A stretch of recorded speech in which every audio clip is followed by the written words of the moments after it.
Исәнмесез, хөрмәтле тамашачылар, бүгенге сәхифәбездә без Татарстанның ат казанган мәдәният хезмәткәре, якташыбыз, танылган композитор Бәхет төне Ак каен талларым җырларының көе авторы Зиннур Сафиуллинның иҗаты турында сөйләрбез.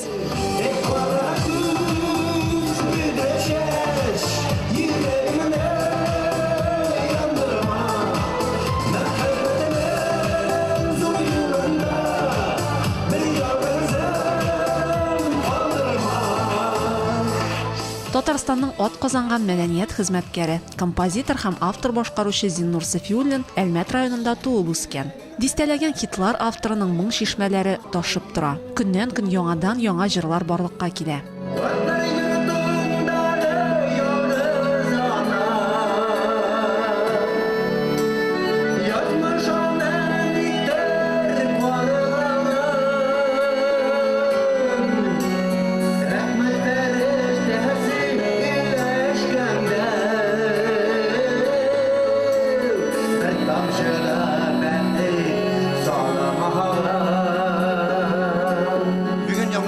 Şınapta bik köp. Менә җырлар булсын беренче вакытта димәк, иң беренче матур җырларның берсе бик популяр кортлар йортындагы ялгыз ана. Бу шугылы тематика көчле. Чөнки безнең менә бу концертта күбрәк күрәм мин әбиләрне, бабайлар битендә парлалар күп утыра. Димәк, менә шурга башлап җырласым килде, бик эчтәлекләшер. Зиннур Сафиуллинның кайсы гына җырын алма, барысы да халык арасында танылган. Бер җырда юкка гына язылмаган, һәр көйдә авторның күңел җылысы, иҗатка булган мәхәббәте салынган. Талларым, Ак каен, күперләр, тамчылар, әби чәче Бәхет төне. Бу җырларны татар эстрадасының җырчылары бик теләп башкаралар. Нур Әхмәдиев сүзләренә язылган Бәхет төне җыры гашыйкларның күңеленә аеруча якын.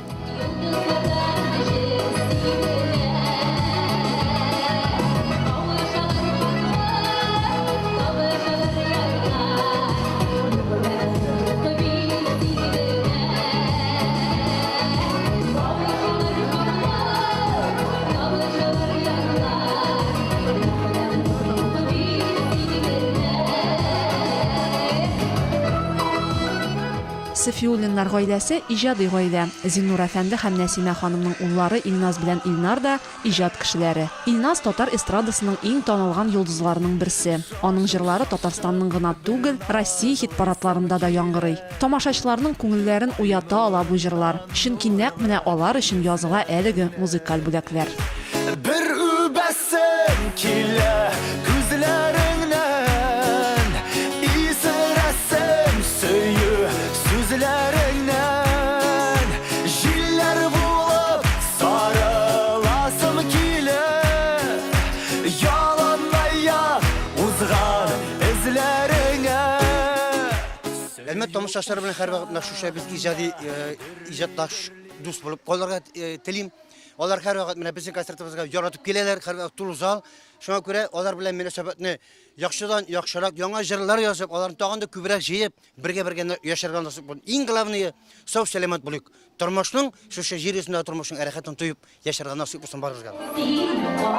Татарстан нефтенең 60 еллыгы исемендәге шәһәр паркында менә шулай гөрләп җырлап, биеп үткәрәләр кичләрен әлмәтлеләр һәм районыбызның кунаклары. Көн сайын инде монда рәдем генә торабыз, янәшә генә. Зиннур Сафиуллинның иҗаты белән кайчаннан танышсыз? 20-25 ел точно бар. Башыннан ук. Малайларында беләм. Бик ошады. Үзе дә бик матур сөйләй, җырлары да мәгънәле. Бик ошады миңа. Концертлар бик матур. Аллаһ рәхмәте яусын.